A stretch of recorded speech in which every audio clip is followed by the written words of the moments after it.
la solution au vide spirituel, ce n'est pas le christianisme, ce n'est pas le judaïsme, ce n'est pas le bouddhisme, ce n'est pas l'islam, ce n'est pas toutes ces religions. Selon Jésus-Christ, la solution, c'est le royaume.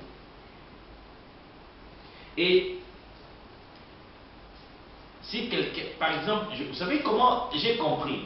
Parce que, vous savez, nous sommes des Africains. Je viens du Congo. Au Congo, la vie économique du Congo, Laurence, Dieu va nous faire grâce, nous allons faire une descente au Congo, tu vas voir comment les gens vivent là-bas. Comment les gens vivent là-bas. La vie économique est très très bas. Très très bas.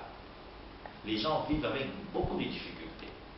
Alors, pour une personne qui vit dans des situations difficiles, lorsqu'on lui dit « Sois heureux », parce que tu as les visas pour aller en Belgique.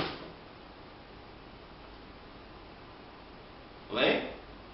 C'est quelqu'un, il vit au Congo, dans des difficultés, avec une vie économique très difficile. On lui dit maintenant, sois heureux, parce que tu es accepté à la Belgique, tu vas aller en Belgique. En fait, c'est ce que Jésus-Christ voulait dire. C'est-à-dire, c'est quelqu'un qui vit dans des difficultés, dans la pauvreté. Maintenant, on lui promet un autre endroit où, lorsqu'il ira, ces difficultés-là prendront fin. En d'autres termes, le royaume des cieux n'est pas une sorte de rituel ou de religion, mais c'est un endroit. C'est ça le problème maintenant. Le royaume des dieux, le royaume des cieux dont Jésus parle, c'est un pays. Il dit, votre pays dans lequel vous vous trouvez, vous a rendu des pauvres en esprit. Le monde dans lequel nous vivons a fait de nous que nous serons des pauvres spirituellement. Maintenant on dit, je vous promets maintenant un autre pays, un autre endroit où lorsque vous serez dans cet endroit-là, eh bien ce vide spirituel sera comblé. Oui. Je m'excuse, je viens de frapper. Et lorsqu'il dit que dans le pays là où je vous ai promis, c'est là où qui coule le lait et le miel.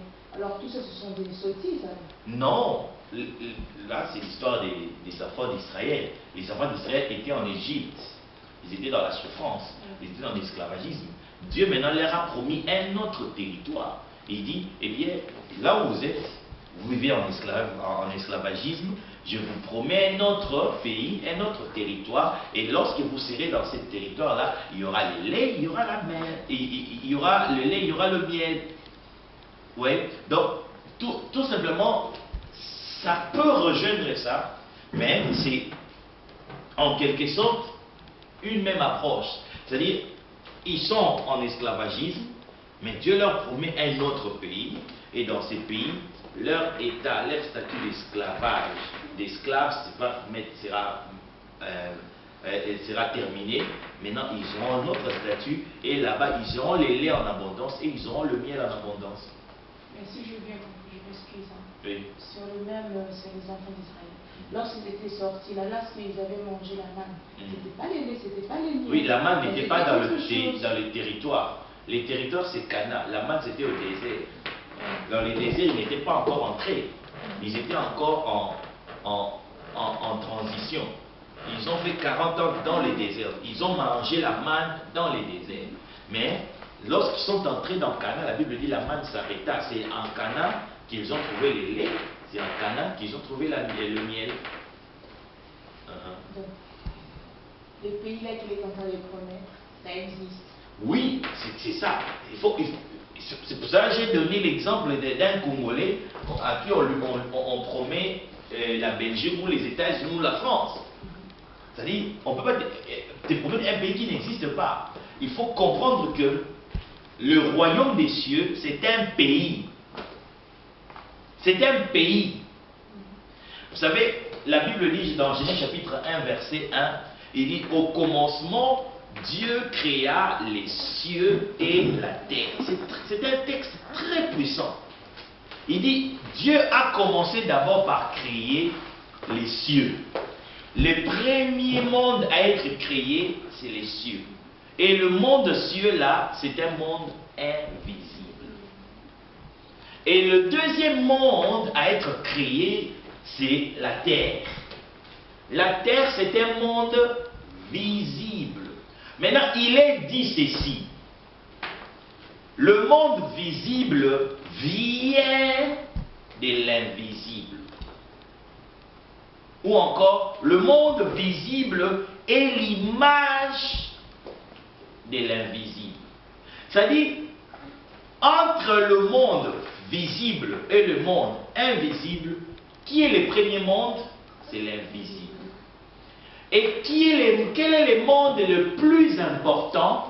C'est l'invisible. Parce que sans l'invisible, les visibles ne pouvaient pas exister. Ce qui a fait exister les visibles, la terre, c'est les cieux. Donc, entre les cieux et la terre, qui est beaucoup plus réel? C'est les cieux. C'est le cieux qui est beaucoup plus vrai. Parce que vous savez, en mathématiques, si vous vous souviendrez, il y a ce qu'on appelle l'ensemble des départs et l'ensemble des arrivées. Et les éléments de l'ensemble des départs, ça s'appelle les antécédents, et les éléments de l'ensemble des arrivées, ça s'appelle les images. Et la relation, ça s'appelle fonction. C'est-à-dire, lorsque A quitte l'ensemble des départs pour arriver à l'ensemble des arrivées, ça devient B. Les B là n'est pas vrai. Ce qui est vrai, c'est les A. Les B a subi des modifications avec la fonction, avec la relation. C'est-à-dire, le A, c'est le véritable. L'antécédent, c'est le véritable. Donc, en d'autres termes, les cieux, c'est le monde vrai. Et la terre, c'est le monde illusion, en quelque sorte. C'est-à-dire, ce qui existe ici, c'est illusoire. Ce que nous voyons, c'est illusoire. Mais ce qui est vrai, c'est ce que nous ne voyons pas. Maintenant, Jésus dit, errez le pauvre en esprit, car le royaume des cieux. C'est-à-dire, prenez ça comme un monde vrai. Ce n'est pas quelque chose d'illusion.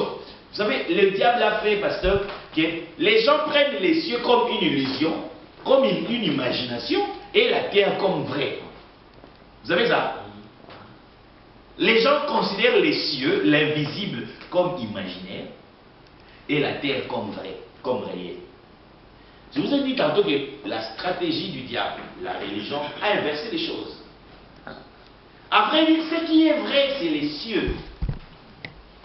Parce que sans les cieux, la terre ne peut pas exister. Les cieux est la source de la terre. Si tu coupes la source, c'est fini.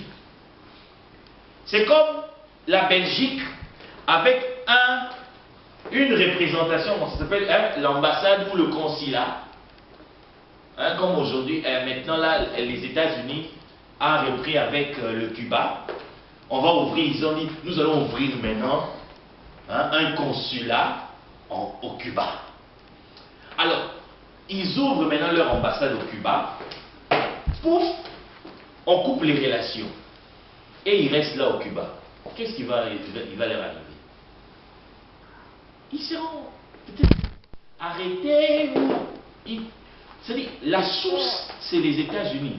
Les consulats